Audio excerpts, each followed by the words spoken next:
Now by his deputy, Paul Nuttall. Thanks very much indeed for joining us. This is a pretty abrupt about face, isn't it? Well, it's the democratic wish of the membership. The membership elect the national executive. We've been inundated with calls from the membership to ensure that Nigel stays on, and that's been happening since midday on Friday, and he's done the right thing. He's staying on. We know that the politics is moving onto our turf now, whether it's going to be an EU referendum within the next few years, whether it's an EU common asylum policy, or indeed the problems in Greece. We need Nigel Farage leading the charge here in the coming years because he is the best communicator in British politics. But he also said that he was a straight-talking man of his word, that he wasn't like all the rest of the Westminster village. He was going to stand by what he said, that he couldn't be party leader if he didn't have a Westminster seat.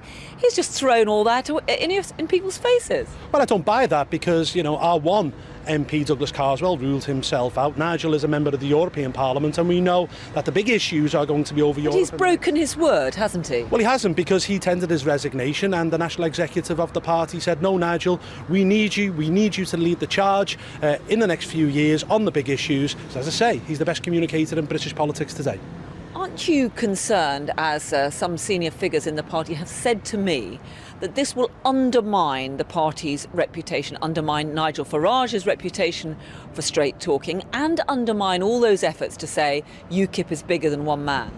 I don't buy that at all, to be perfectly honest with you. I think it's the democratic wish of the membership. They wanted him to stay. Let's not forget this. Nigel didn't put this forward himself. And I would argue that leaders generally resign when there has been a failure in the campaign. We got 4 million votes more than any other new political party since the Second World War. Over 200 councillors elected.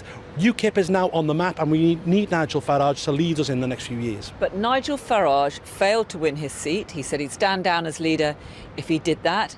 He's now saying he's coming back again. How can people trust him under those circumstances? Well, he did tender his resignation. It was rejected by the membership of the party, which is represented by the national executive. We're a very democratic party, and we know that in the second half of this decade, when UKIP will really make big breakthroughs, for that to be achieved, we need Nigel Farage leading our party.